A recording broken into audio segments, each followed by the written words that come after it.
you all so much for coming. It's wonderful to see you and be here in the town of Maine, which has become one of my favorite towns in this area. So we're really delighted that we could be here and appreciate the Most Holy Rosary hosting us, especially since we had to have a venue change at the last minute. So thank you all for working with us and being here tonight. We're really excited to solarize Broome and Tioga counties. We've already had over 700 people participate in our workshops, which has been wonderful and far exceeded at least my expectations. So we hope that at least some of you, hopefully a lot of you, will learn tonight and decide to install solar at your house. But the first thing is just educating ourselves about the potential of solar and how it can help us in New York State transition to a renewable energy economy and help us save money and energy. So I actually forgot to say my name, Betta Broad. I work for Catskill Mountain Keeper, and we're an environmental organization based in the Catskills, but we're supporting renewable energy initiatives all over the state. And we believe here in the southern tier, there's a particular promise to really take off and be a huge hub for solar and other forms of renewable energy. So again, thank you for coming. And I now want to introduce Adam Flint, who has been doing an amazing job coordinating this. Also, actually, before we start, I want to give a special thank you to Jerry Wiley in the back, who, without her, this project would not be possible. She has really, been the heart of this campaign and brought us together every workshop. There's been, a dozen workshops so far, and every single one she's made her bean dip, which I recommend everyone try, and done an amazing job at coordinating and handling all of the logistics. So really appreciate that. And Terry, thank you so much. Terry also has already signed up to have solar at his house, which is great. And we just have a fantastic team, Andre, Chris Berger, and of course, Adam Flint and Gay Canough, who is one of the leading solar experts in the state and in the country. So we're really fortunate to have her here in our area, based in Endicott. So, okay, Adam, take it away. Thanks very much, Betta. Thank you all for coming. Over there, we have someone from one of the two home performance contractors in this county, Foamit Insulation. And usually the insulation man is with us. They're not with us tonight. And the reason for that is we're also going to tell you a little bit about energy efficiency in addition to solar. So let's get to it. We are the Binghamton Regional Sustainability Coalition, and as Betta mentioned, we have a number of partners, including Catskill and the Sierra Club Susquehanna chapter, and the Natural Resources Defense Council. BRISC has been around since 2008. We're a nonprofit organization dedicated to creating a more sustainable, resilient, and prosperous greater Binghamton region. And we have 3 areas of programs that we're working on. One of our central missions is to collaborate with everybody that makes sense to collaborate with.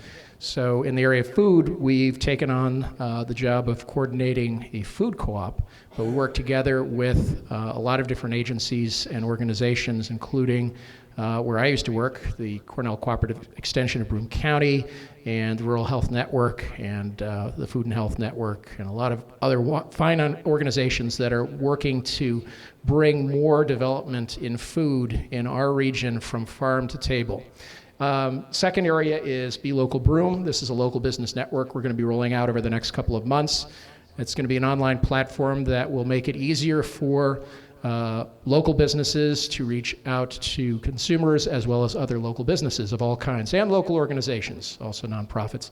Finally, of course, we have our area of clean energy. We started out in 2011 in a program funded through the city of Binghamton, funds that they got from the federal government and from private foundations, to bring energy efficiency and the promise of that to our area. And it was a very successful program. And this year we've moved into solar energy, and you're going to see why in just a minute. So we want to obviously expand solar deployment, and there's a lot of benefits that come with that. There's health and environmental benefits that come from clean energy, and as you'll learn, there are economic savings benefits for those who deploy or purchase solar energy. But the other thing is, and I don't think you need anybody to talk about this, we need jobs, we need economic growth of a kind that's sustainable. And as you're going to see, solar is one good area to target for that. So this chart, which I'm not expecting you're going to be able to read in the back very well, has two different axes. The one over here represents installations, megawatts, 0, 500 up to 2,000. Across this axis, you have quarters, time, first quarter of 2010 all the way to the end of last year.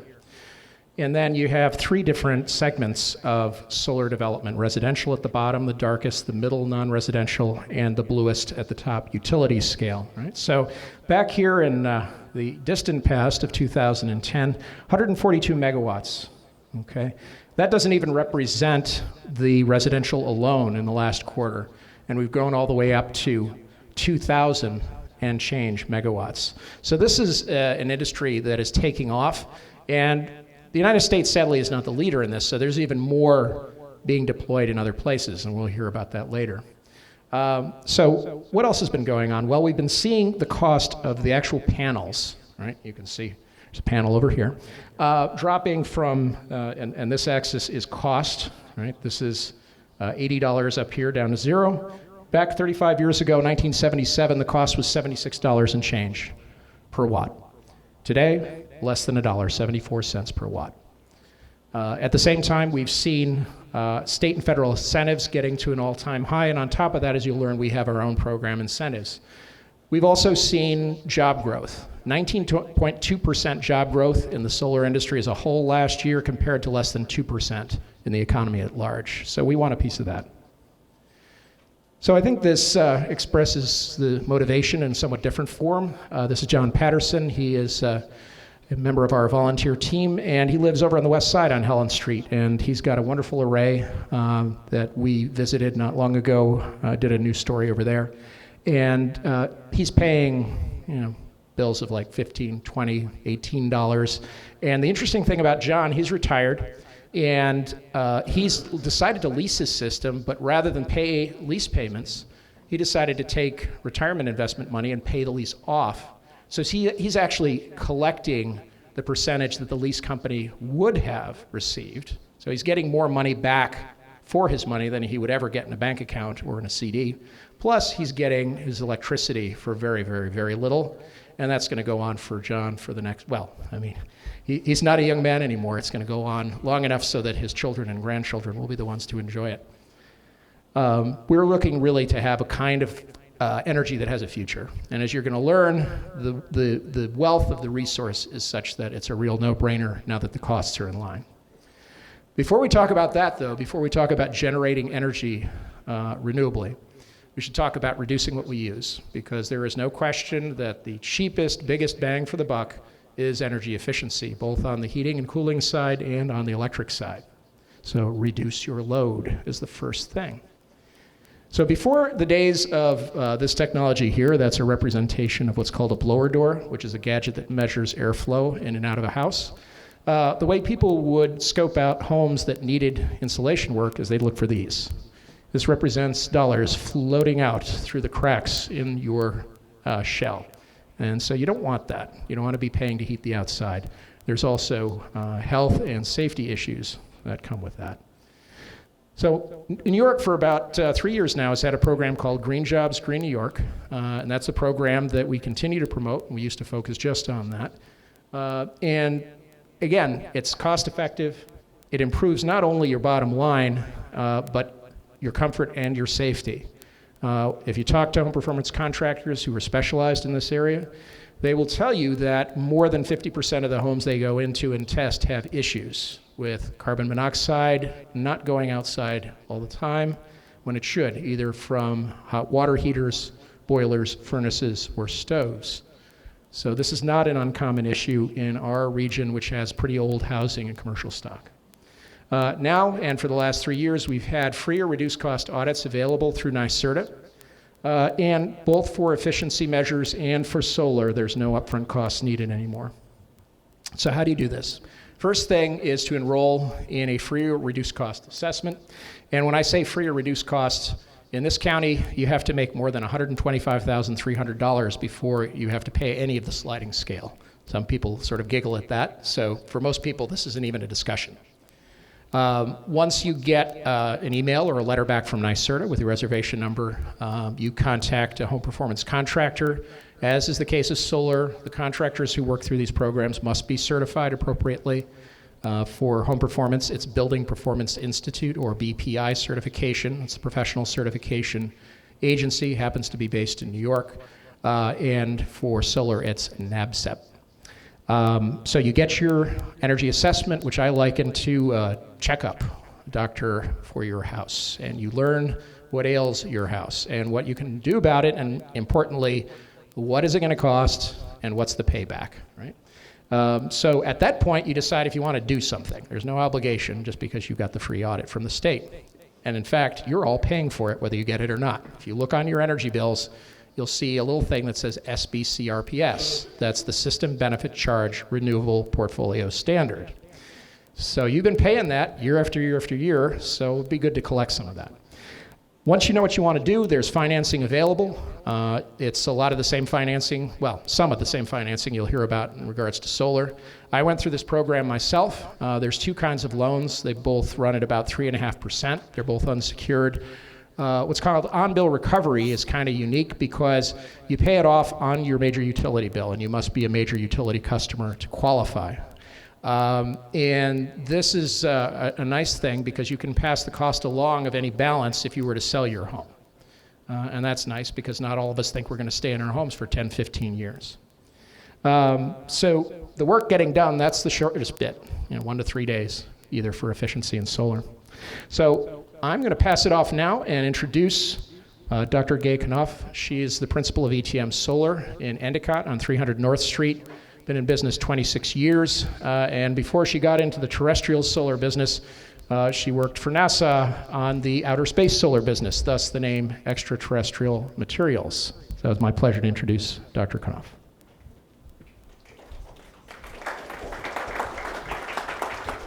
I'm going to move this back some so people over here can see the slides.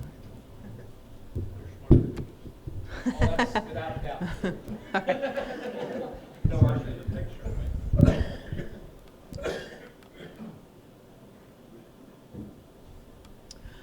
All right. Thank you, everybody. As you said, my name's Gay Canough. I'm the president of ETM Solar Works. This is our 26th year in business. This is my house up here in Endicott. I have solar electricity. I also have solar hot water heating.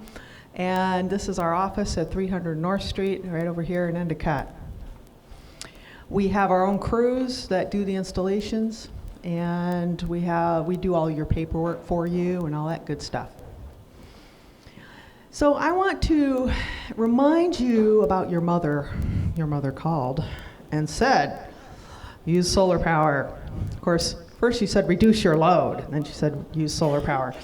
So I want to tell you a little bit about how solar energy works and how much solar energy we have, and then we'll get into what it costs and what is our program all about. First of all, the solar resource. The solar resource is really big, really, really big.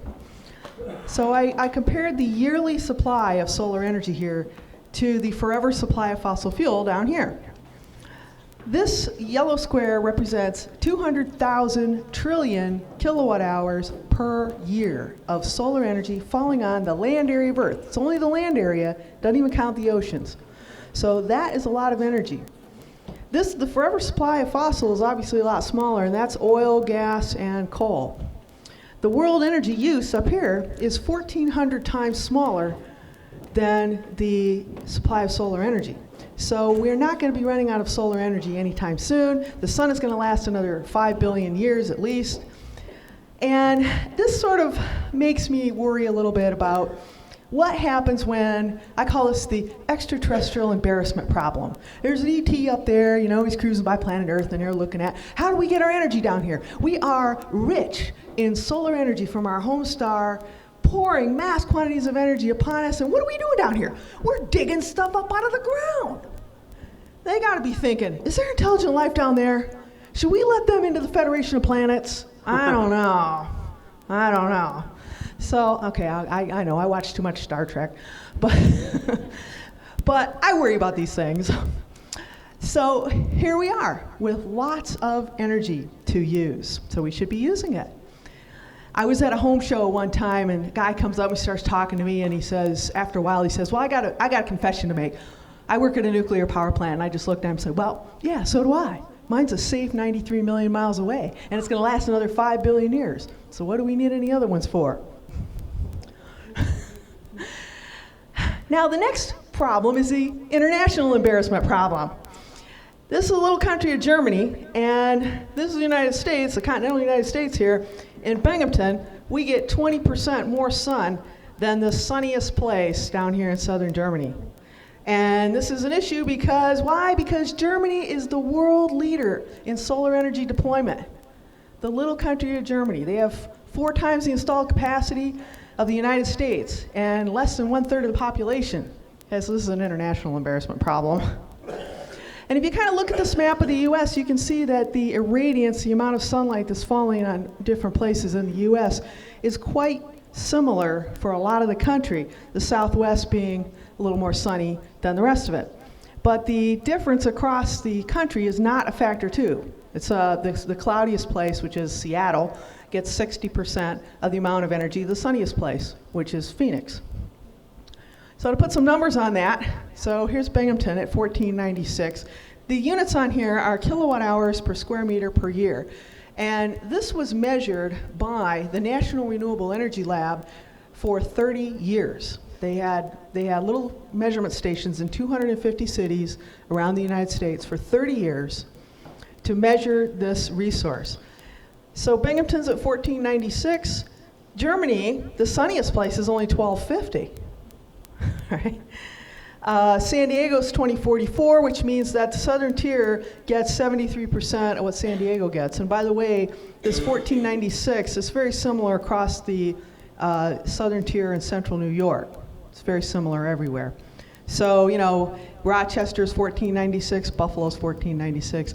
Syracuse is 1533, Albany's 1569, so pretty similar. New York City's a little sunnier. Another thing that you often hear about is that maybe we don't have enough physical space to put our solar panels. So up here I have a 250 watt solar panel. It takes 4,000 of these to make a megawatt. And it really does not take that much physical area to get all of our electricity. So this is for the world, this little dot right here, which is 0.07% of the land area of Earth. If you did that much solar panels like this, you would be able to do 100% of our electricity. In the United States, if we put up 13,000 square kilometers of solar panels, you could do 100%. Well, 13,000 square kilometers is the size of the Nevada test site and range. And just to put that in perspective, hydropower, which gives us about 7%, takes about 100,000 square kilometers. So 13,000 for 100% or 100,000 for 7%.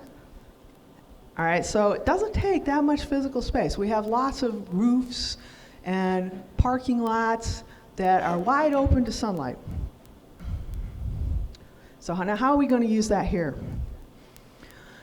Well, there's a couple of things you can do. You can do solar electricity, which involves these kind of panels, which are semiconductor devices that convert light directly into electricity.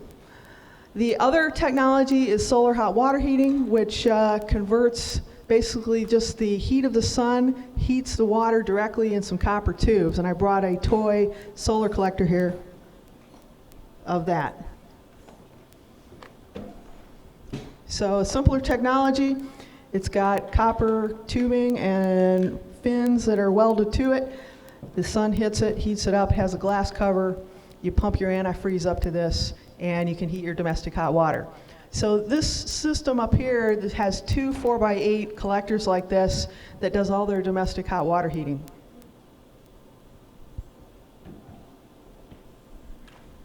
You can also heat a building with solar hot water, but you really need to have a radiant floor to do that and quite a lot more collector area. All right, so that's a couple of ways. So solar electricity, very simple systems.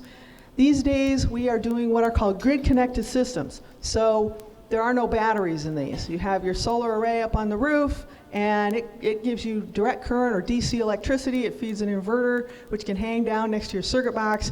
The inverter converts DC to AC alternating current, and that feeds a breaker in your main circuit box. So what happens is that the solar electricity is running in parallel with utility power, and if you generate more than you use, you get credit from the utility for it. Because in New York, we're allowed to do net metering.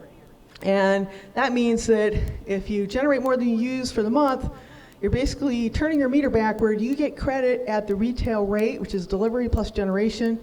And then at other times of the year, when there's not as much sun, you can use that credit to offset any power you buy from the utility. So in that way, you can virtually zero your electric bill by doing this. This works really well for us here because in the summertime we get 2.5 times more sun than we do in the wintertime. And you know, there's nothing nicer than when you get a bill from the utility, but it's not a bill. They actually owe you money. Man, that is so nice. This happened to me last year. I got a bill, and I had imported 150 kilowatt hours, and I had exported 512 kilowatt hours. Wow. Now, what I want you to do is think about where to put your solar panels.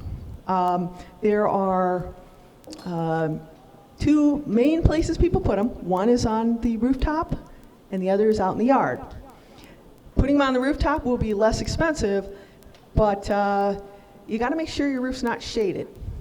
We've looked at a lot of sites now, and now we're grading you now. We're looking at your house on Google Earth and to see how open it is there as far as the sites. So, you know, some people are willing to trim trees. Being an environmental type person, I'm not really want to ask people to cut down trees, but sometimes people are willing to cut a few. Maybe you only have to cut 1 or 2 to make it work. But think about that as you are signing up for a site visit. Are you willing to trim trees if you have a lot of them? The best orientation would be to face south, but east-west roofs also work pretty well because, especially if it's a low slope, you only are going to miss out on about 15% of your production by facing east or west, and the cost of the solar cells has gotten so low that you can just add a couple more to make up for that loss.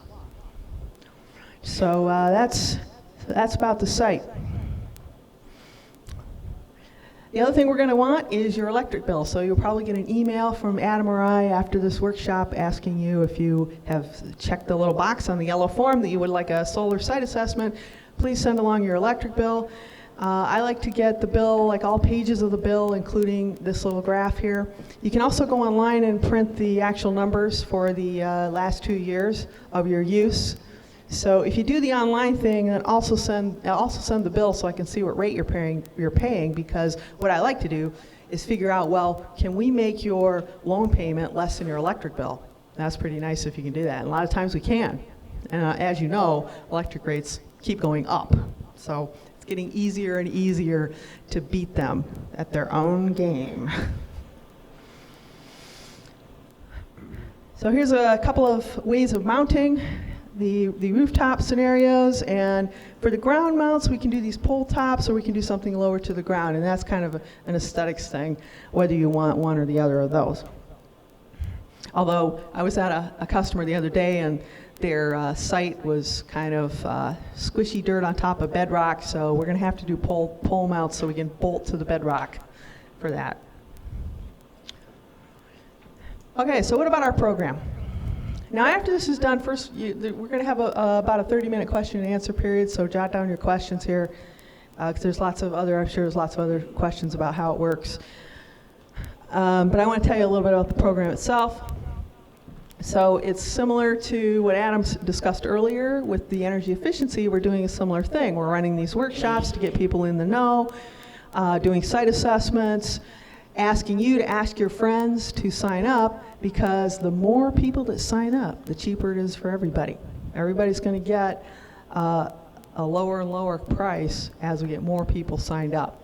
And that's a real savings for us as an installer, because the more jobs we do per year, the lower the overhead is per job, the lower the cost of getting customers is. In the United States, it costs 10 times more to do the marketing and sales required to get customers signed up than it does in Germany.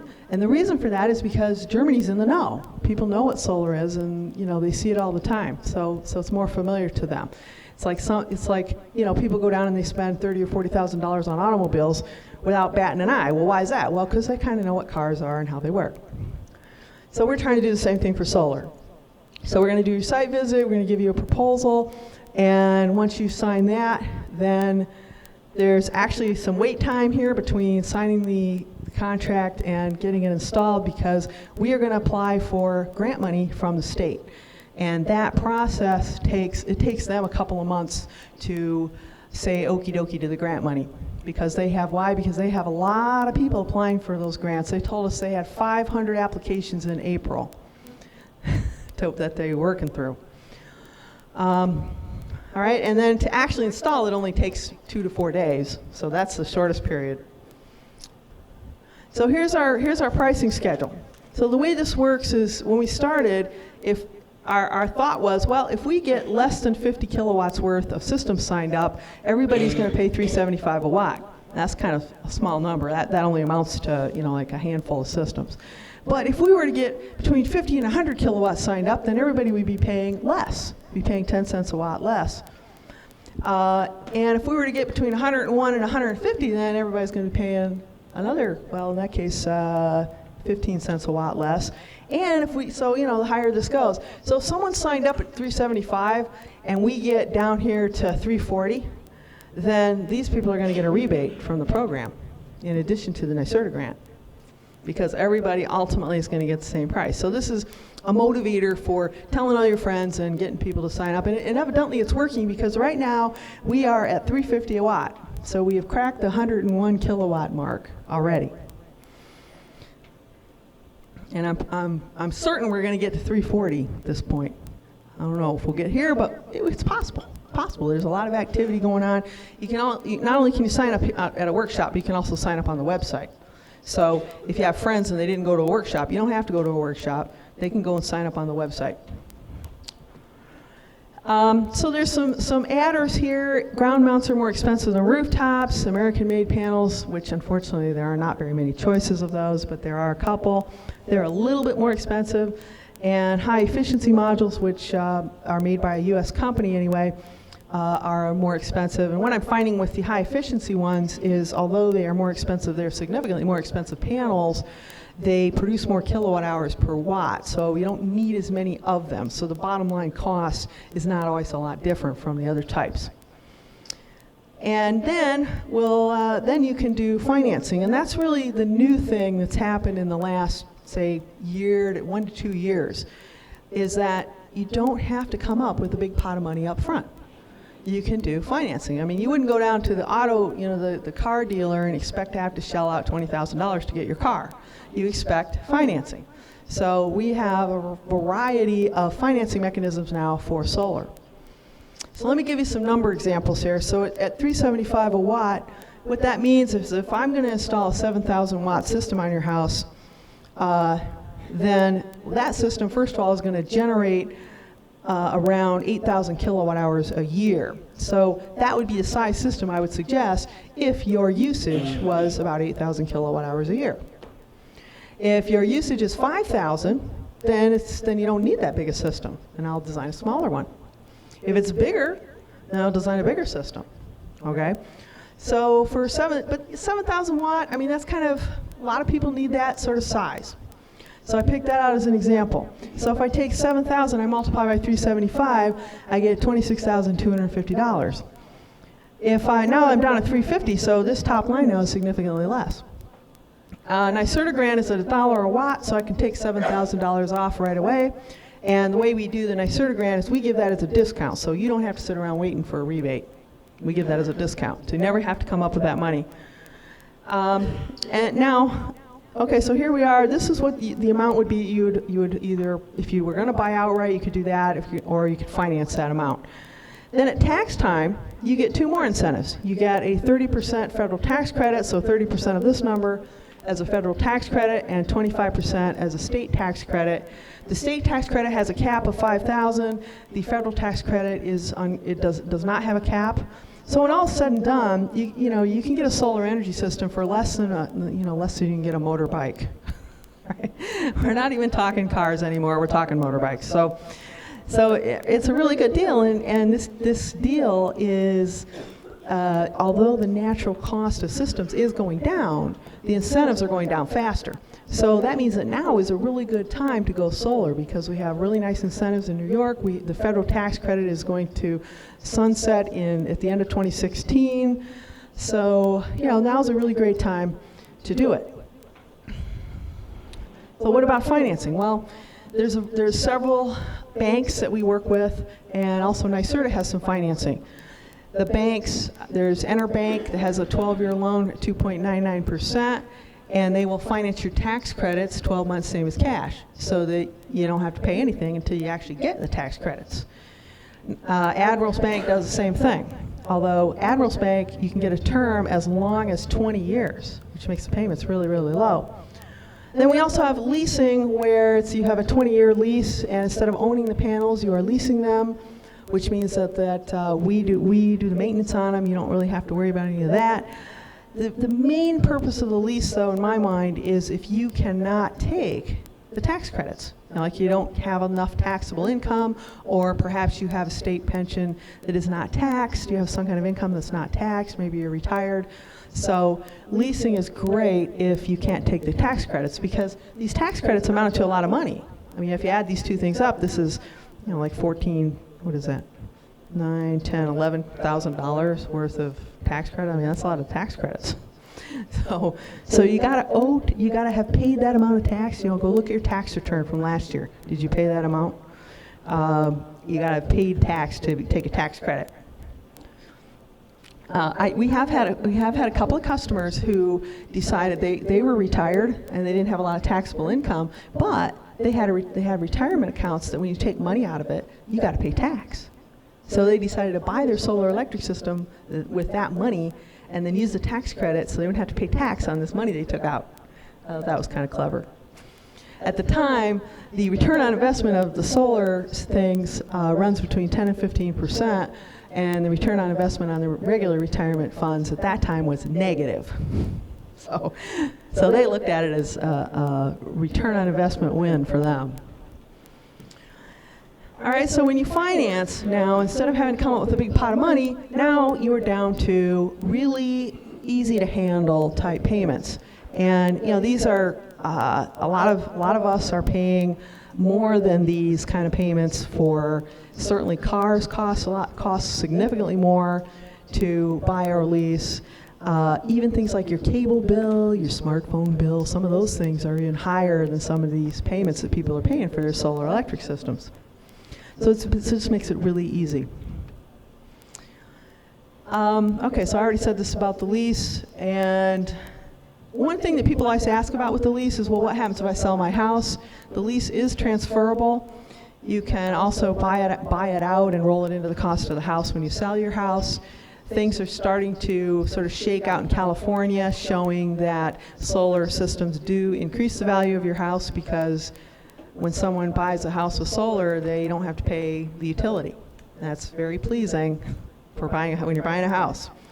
I remember when I was buying my house, this was back 20 years ago already, and I was already asking, well, what are the energy bills like? And people are kind of like, I don't know, who cares? Well, think about it. If you're going to be in a house for 15 or 20 years and you're paying $1,200 a year in energy bills, and the rates go up and up and up and up, that can amount to a lot of money over 20 years. So that's a good thing to think about. That's just an example we are leasing the sun power panels, which are the higher efficiency panels. And so now with a 6.87 kilowatt system, I get more kilowatt hours. So I got a smaller system and more kilowatt hours because they produce more. That kind of panel produces more. You can put zero down. All these loans and leases, you can do zero down. You don't have to have anything if you don't want to. And this is for a constant lease payment. It came out to $95 a month for that one. I tend to recommend the sun powers, especially if you do have limited roof space too. And then finally, just our process, just sort of a summary of the process. We're going to check your site. We're going to give you a quote. We are going to do the NYSERDA paperwork if you sign up, and then we're going to wait for the NYSERDA grant people to say yes. Meanwhile, we do the building permit. We do the utility interconnection. There's a short form to fill out to tell the utility that we're going to be backfeeding their grid, and then finally we get to install it, and that takes 2 to 4 days. If you're going to do financing, the loans and leases that we have right now are really easy to sign up for. You know, there's not a big stack of paperwork that you have to deal with. You basically get on the phone with the bank, and after 10 or 15 minutes, they ask you about your name and address and stuff, and they will give an approval number right on the phone. So that's very easy. Leasing, it's all electronic. You know, we send you documents and you click things and sign them. So very easy. So solar has come a long ways. It's probably 2.5 times cheaper than it was just 3 years ago. And we now have all these financing mechanisms so that there's no large upfront cost. There's even financing mechanisms for municipalities so that they can put in a system, like a larger system, to power the village and basically just pay for kilowatt hours. So that makes it easier for them to go solar too. So what did we have today? We had a huge solar energy spill out there today, and we were loving it. So I'm from Endicott, the land of spills. And most of the kind of spills we have in Endicott we didn't like. But this kind of spill, we'll be good with that. Time for questions.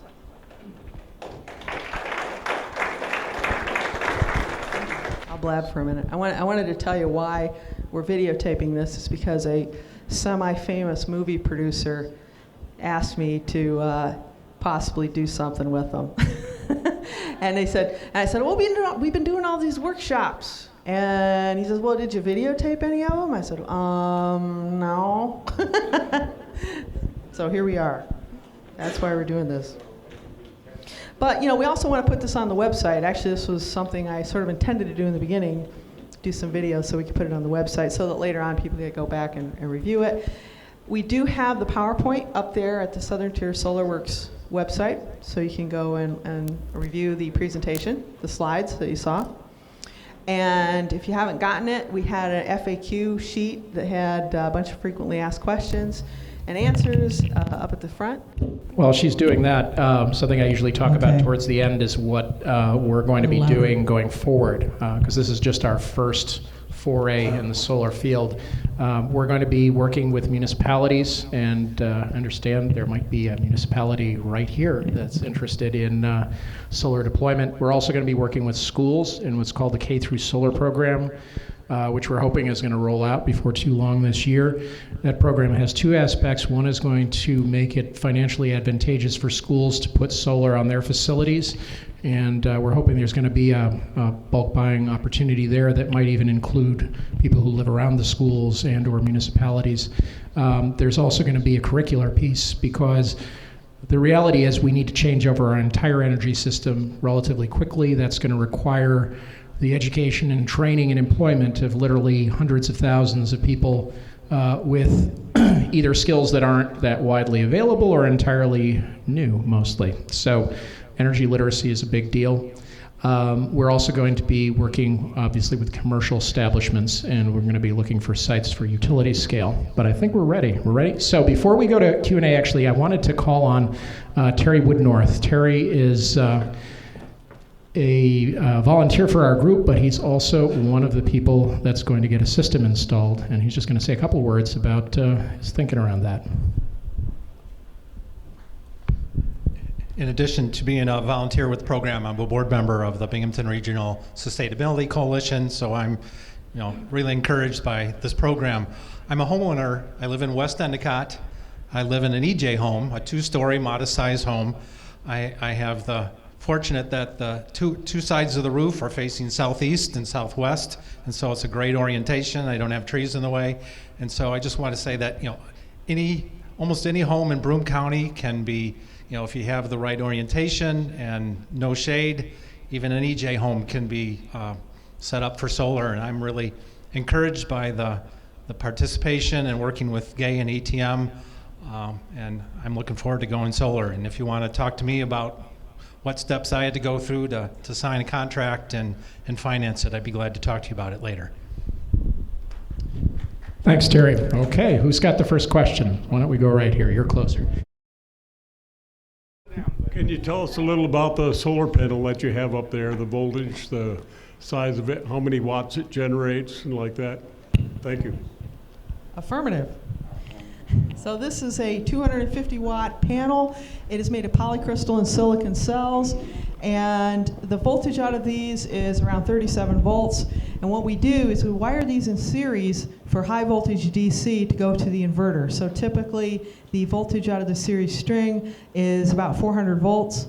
That is advantageous because it means we can use skinnier wire. Back when we did battery-based systems, we were using wire this big. Now we're using size 10 wire, which is skinnier than my little finger. So that's cheaper wire. All right, so these kind of panels, this is probably most of the manufacturers are making these out of the polycrystal and silicon. The SunPower panels are actually single crystal silicon, and that's one of the reasons they're more efficient. So does that kind of cover it there? Next question. I am a physicist, so if you want to know about semiconductor devices, I can tell you about that too. Do you later. know if there's a cap on how much energy you can sell back to the utility companies? There is. It's 110% of your yearly use, and that is also the maximum grant you can get is 110%. For a system that generates 110% of your load. Now, if you're going to add something specific on, like you're going to put an addition on, or you're going to charge your electric vehicle, we can actually get you a bigger system. We can actually get you a bigger system to serve that load if you know specifically what it's going to be. Yeah, because my question pertains to we heat with wood right now, but we have electric heat. We just don't use it because the electricity is so expensive. So when we install a bigger system, then it looks like we need based on our electric bill. Okay, so because she's asking, can we install a bigger system than for what we use now if we want to say turn on our electric heat? And electric heat is very kilowatt hour intensive, and so it's really hard to get a system that big to serve a heating load of electric heat, except if you decide to use a heat pump. If you use a heat pump uses 3 times less electricity, and so there is hope that you can actually do some heating with solar electricity, and that's a new thing. I mean, I used to have to say, no, forget about it. You can't do heating with solar electricity. But now with these heat pumps, and there's a couple of different kinds. There's ground source heat pumps, and there's air source heat pumps. You can do some heating with solar electricity feeding that kind of a device. They did a Adam? test house in Massachusetts, and they heated it with heat pumps exclusively. I'm sorry. Okay.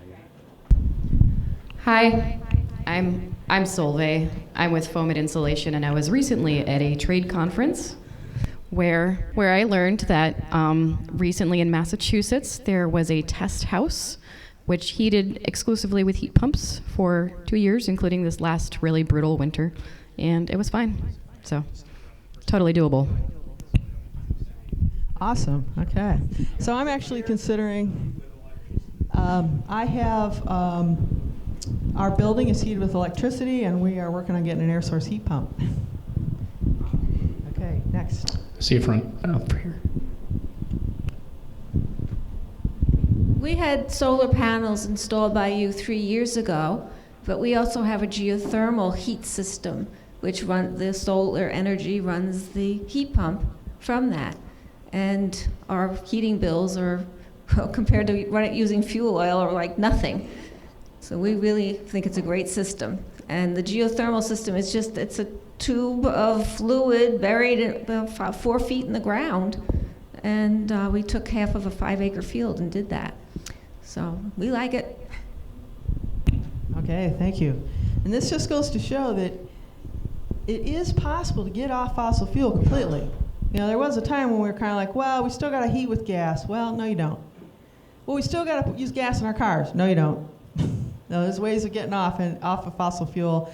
And because solar electricity has gotten so inexpensive, it's easier than ever.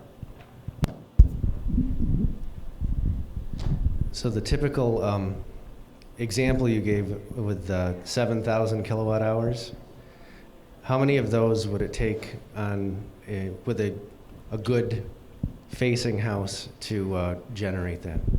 And what would the cost be with those compared to the higher output ones? All right, so that's a 250 watt panel. So 7,000 divided by 250, what's that, 28 of them? Okay, so we got our calculators out, yeah. 28 of those babies. They're 18 square feet apiece.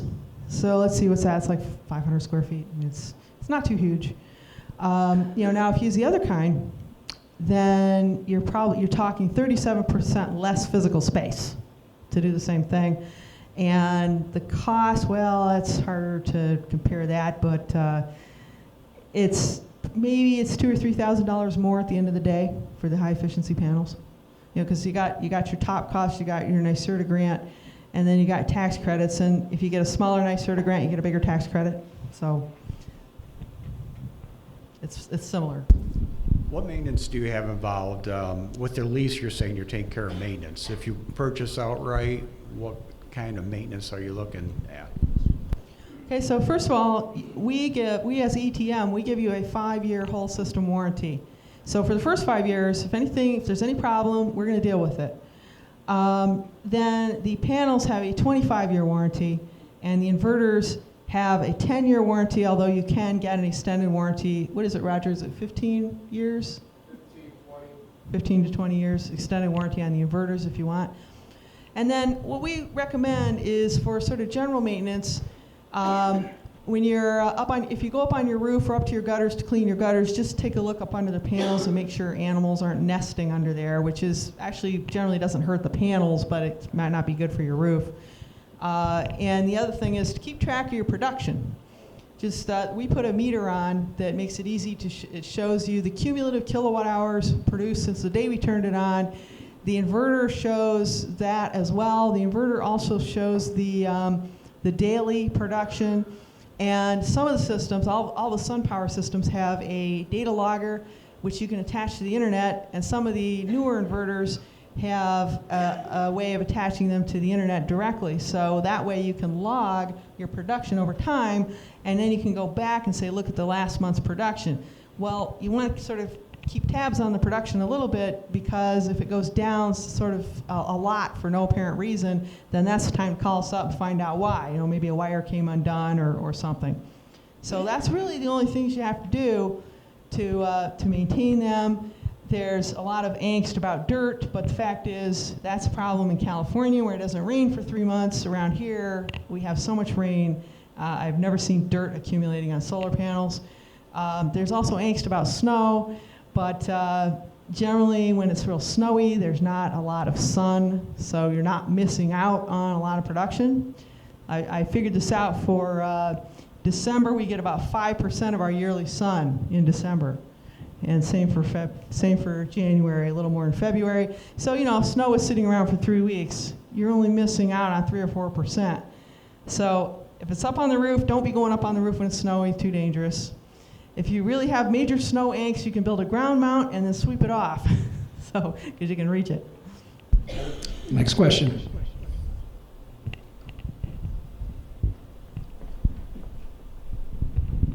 You spoke of the 2 different panels and different efficiencies. What are their efficiencies?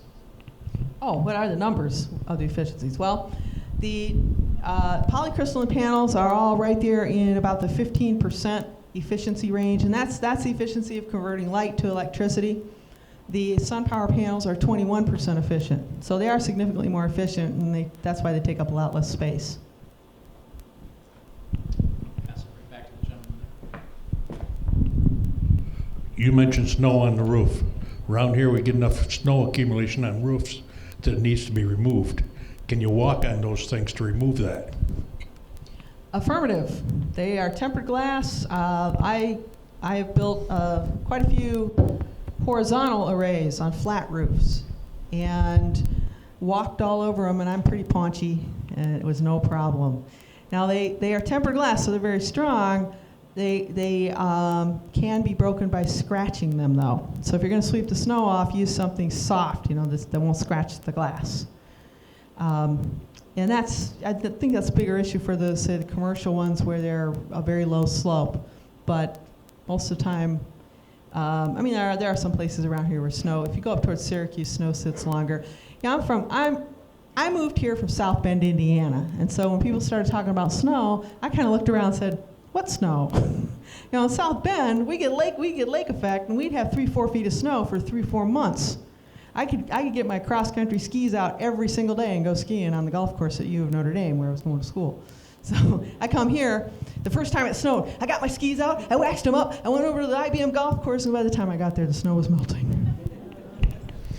So I'm actually going to ask Chris Berger to come up and tell us a little bit about his array and his way of monitoring the array, because he was waving something at me.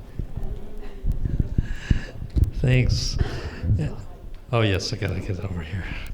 Okay, so I built my 2,200 square foot home back in 1978, and I did actually pay attention to efficiency even back then. And so I built what you would call a very energy efficient home. So I started, as Adam pointed out right from the beginning, that's your first order of business, is to get your house energy efficient.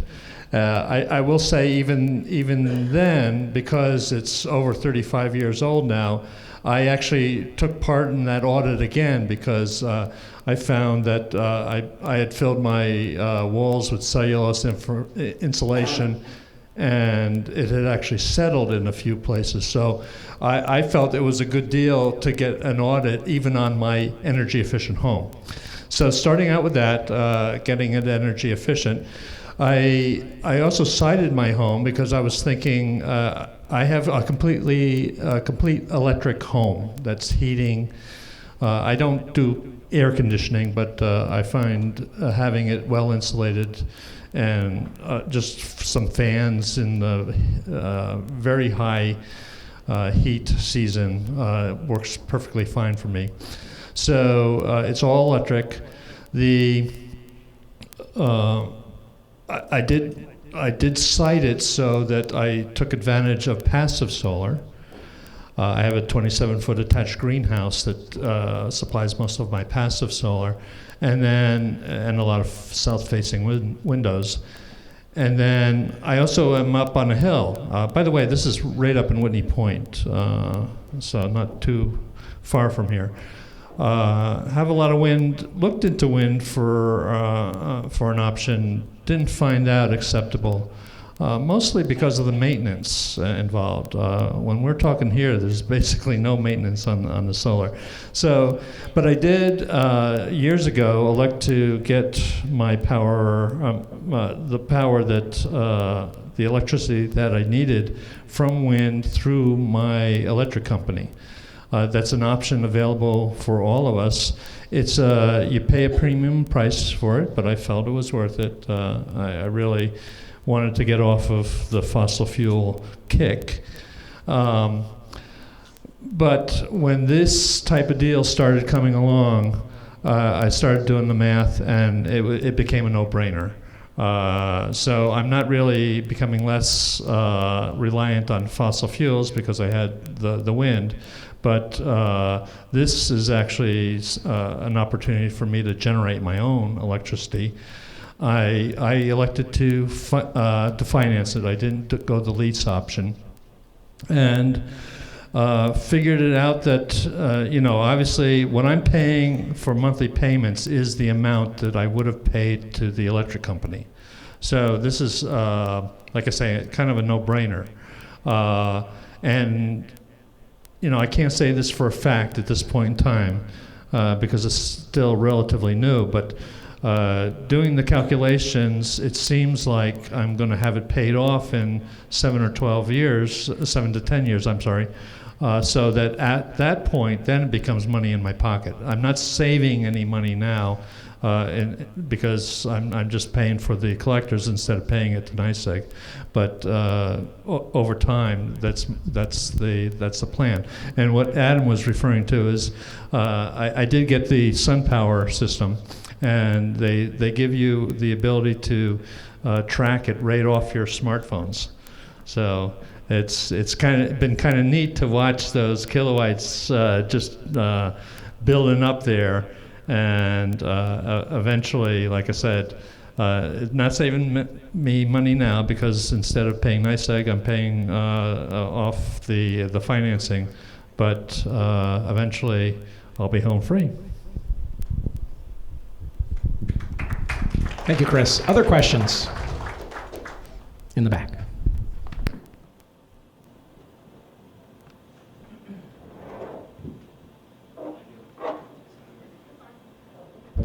I have a few questions. Do you want them all at once? Or? Yes. All right, I have a few questions. One of them was, is it possible that you don't generate enough energy and therefore you have nothing, and what do you do? That was one. The next one was, when we were looking at the more kilowatts in, purchased, I guess, that went down to, you said about 350 per watt. Who was deciding that? Is that an ETM? More volume, they decide that rate, was the second question. And, the third question was, wonder if on your roof you need to replace the shingles. What do you do? How do you get those, replace the shingles? Now you can test my memory. All right. I'm going to start from the last one first because that's easy. If you got to replace your shingles, then you call us up, we take the panels down, the roofer comes and does their thing, and we put them back up. And I think Roger said that costs, what, $1,000 of labor, just labor, to do that? Might be less if it's a small system, obviously. So that's consideration. When we do a site visit, we're going to check your roof and make sure the shingles aren't too crispy because we don't want to penetrate shingles that are crispy because that's a leak issue. We do have a little demo up here. Where's my demo? Right up here. Of how it is mounted to the roof. So we are using these aluminum flashings now to make sure that there's never going to be any leaks there. And we also use those for conduit attachments, junction boxes, so there's flashings there. Now the pricing tier structure, that we came up with as a committee when we started this project, and our committee shopped around to sort of see, well, what are people charging generally around the area for solar electric systems. So we kind of started there with the top tier, and we sort of went down 10 to 15 cents for each tier, and that idea comes from other solarized programs. So there's been a number of these programs going on around the country. I participated in one up in Madison County a couple of years ago. They had one in Tompkins County last year. They're going to have another one this year, which I'm hoping we'll get to participate in that one. So that's where that idea comes from. And then, what was the first question?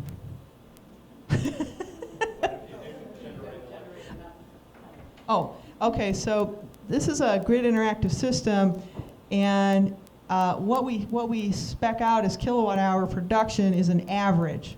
So that's the average amount you're going to produce. Some years you're going to produce more than that, some years less than that, depending upon the weather. The spread is sort of typically plus or minus 10%, but it could be more than that, but that'd be more rare. In the case, so all that means is that in a year when you didn't generate 100% of your kilowatt hours from solar, you're going to pay an itty bitty electric bill for that year. And in years where you generated more than you use, you're going to get a credit to the next year. All right. With a leased system, one of the things that they do is they actually have a performance guarantee, and they guarantee a certain minimum production. If you don't get that amount, then they actually send you a check for the difference. Yes. Probably won't happen often, but it did here with the flooding when the power was out. If we have a system installed in our home We don't have power to the home from NYSEG. How does this system perform? Obviously, it's not going to be, most likely it's not going to be providing 100% of what the home needs to use at full power. There's obvious things that might not run correctly with low voltage. How does this type of system mitigate that? All right, so first of all, if you have a pure grid tie system, which has no battery backup, then if the utility is down, that system is down completely, because it has to, the inverter checks to see if there's grid power there, because you don't want to be back feeding the line when the linemen are trying to work on it. All right. Now, if you want to have backup power, there's a couple ways of doing it. The cheapest way is if you have infrequent power outage, like maybe every couple of years you have some power outage, then just a garden variety generator would be the way to go. When the generator turns on, the inverter shuts off, because the inverter can tell the difference between the grid and everything else in the universe because of the impedance and frequency of the grid. So that's one way. Another way is if you have frequent power outage, like maybe we had a customer that had power outage 3 or 4 times a month. Her elderly parents were living in the house, and they would scare them when the power went out. They could not go start a generator. So she has a battery bank and an inverter that works off the batteries when the utility's down. So when the utility goes down, there's a transfer switch in there that goes to feeding the critical load panel off the batteries, but not feeding the grid. Okay, so that's another way. And then if you want to have a really robust system, you can have both. You can have a battery bank for short-term power outage for a couple of days worth, and a generator that charges the batteries for long-term power outage. And it's actually more efficient to do that because the generator runs, whether it's running full out or it's only powering a couple of light bulbs, it's using a similar amount of fuel. So if you just use it to charge batteries, then that's going to be a more efficient use of fuel. And especially people that have suffered from, say, Hurricane Sandy are starting to really think about that, because you might install a big old generator and think everything's perfectly hunky-dory, and then there's 5 days of power outage, and guess what? You can't get fuel. It's hard to get it.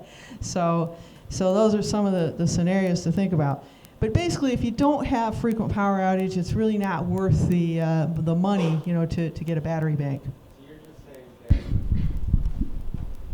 Generally, if the utility is out, it does not provide power. Right. Okay. So if you have a pure grid tie, you're not going to do anything. The inverters are much better at holding voltage than the grid is. And in fact, some of the larger solar electric systems down in New Jersey are being used to help the grid by having more stable voltage and frequency. So.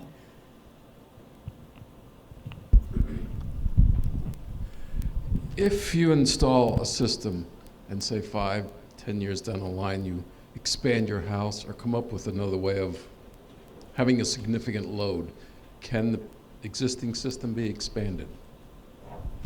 Absolutely. So it's really pretty easy to expand. Basically what we'll do is each system is sized for a certain inverter. If you want to add on, you're basically going to add more panels and another inverter. You can even, if you wanted to, we have these inverters which are 1 inverter per panel. See if I can find one of these.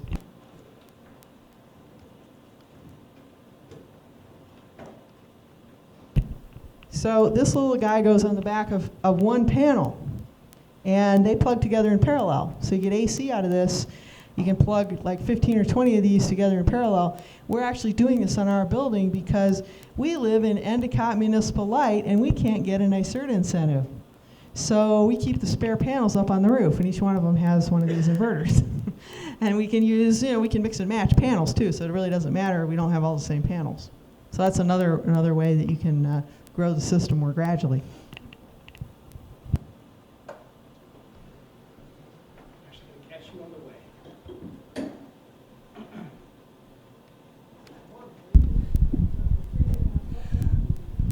I'm just curious as to whether there is such a thing as a cooperative array.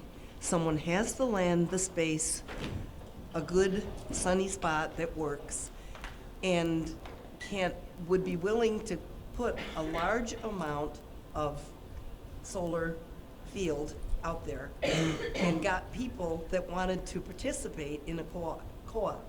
What can be done in that type of system? Well, there's what can be done today and what can be done tomorrow. So right now, what's going on is, for example, the town of Maine wants to put in a big solar array at one particular spot. They can do what's called remote net metering, which means that that excess that they generate will be able to serve all their meters that are part of the village system, even though some of them are down on Lewis Street and some of them are out near the school. Okay, so they can already do that you can already do that if you're a municipality or business, but right now you can't do it as a residence. However, there is legislation in play in Albany right now to make that possible. The other states are doing that. There are other states that have that scenario where you can build a large array, people can buy into it and either become an investor and get actual dollars or get electricity credits. So that bill is in play in Albany right now. So if you want to find out more about that, email me and I'll look up the bill and put you onto who's sponsoring. It's not a big leap from where we are now, so it should be easy to get that. Actually, I wanted to jump in on this because there's a lot of organizations around the state that are watching this legislation, and we expect it to actually be introduced into the Energy Committee at the end of this week or early next week. And so we're actually going to do a blanket email to anybody who's signed up on our list once we know the bill number and what needs to be done, which might be a letter to the head of the committee, might be a letter to our local assembly person, because there is still a little time left to get this passed this session. So there's a chance we can get it. I personally live in a forest. I can't do this. So I very much am interested in co-op. I'll come back there now.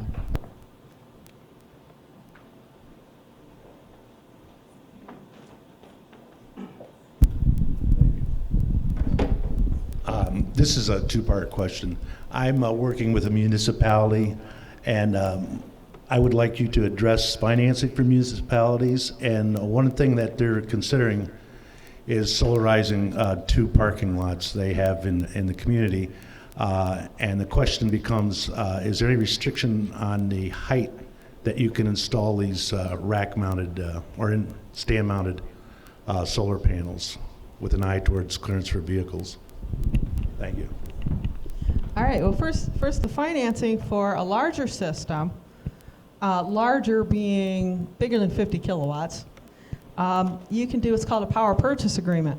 And this is a scenario where you have a solar developer, which usually consists of a place like us that does the installing, and a financing company that does the financing, put together a deal whereby you pay per kilowatt hour, so you don't pay any upfront costs. They install it, they own it, you're basically the host site, and then you pay per kilowatt hour, so there's no upfront cost to you.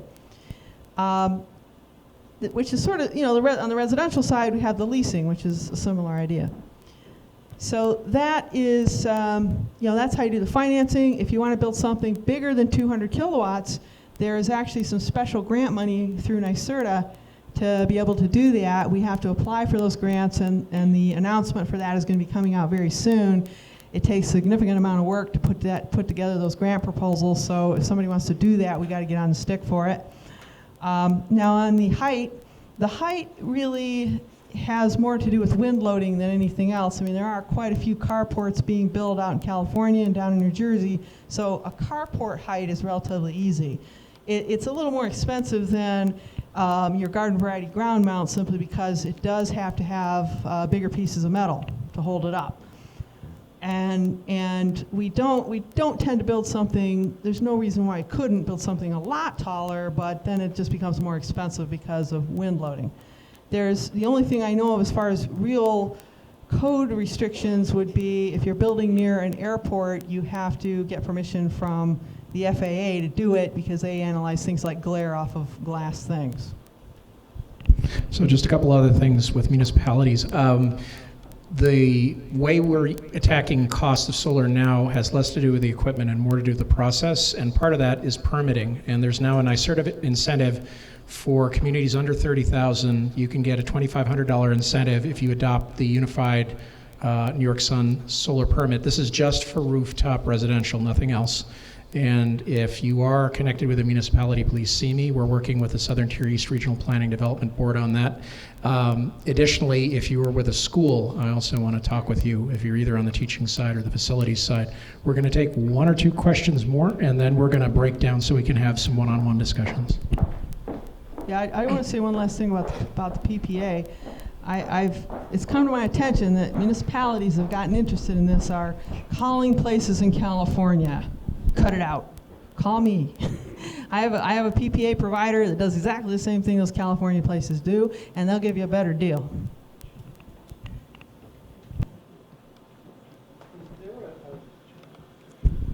Is there a difference between an array in a field that's supplying a municipality and all the rooftops in the municipality?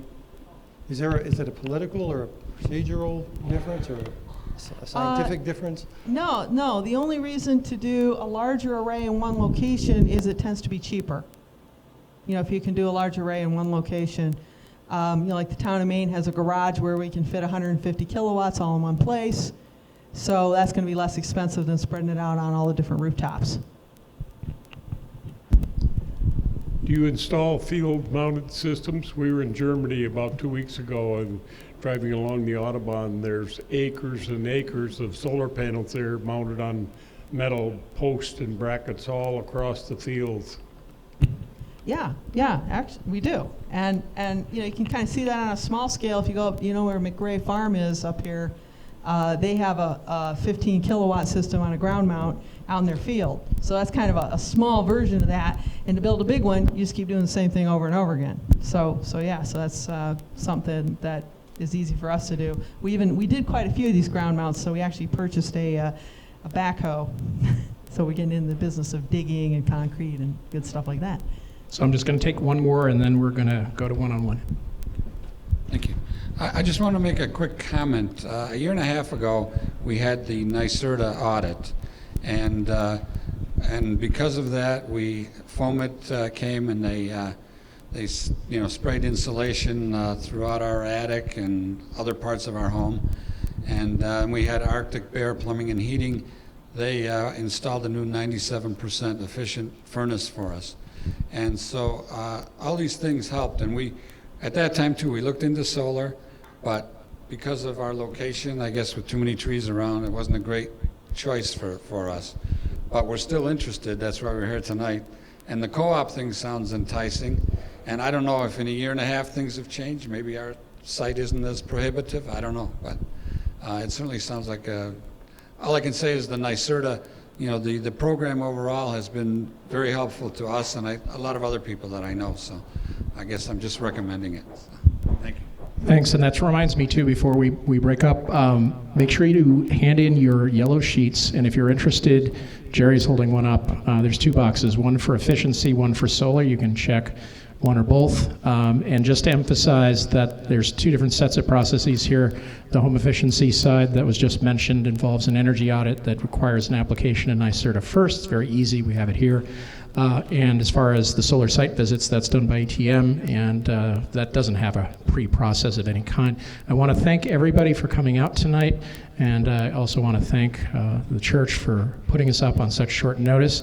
And this has really been very exciting, and I will say that we are going to be recontacting people who we know are too shady, including me, at such time as we either need to get this bill through, and once it's through, then we're going to start looking at people who want to find a site and subscribe. Thank you.